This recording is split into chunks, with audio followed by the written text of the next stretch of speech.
القرآن الكريم تلاوة.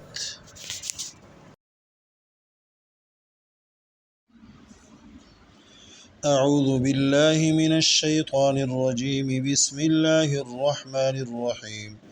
وسخر لكم ما في السماوات وما في الأرض جميعا منه إن في ذلك لآيات لقوم يتفكرون.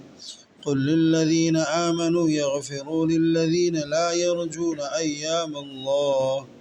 أيام الله ليجزي قوما بما كانوا يكسبون.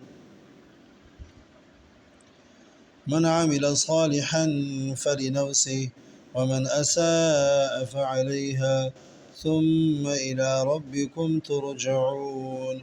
ولقد آتينا بني إسرائيل الكتاب والحكمة والنبوة ورزقناهم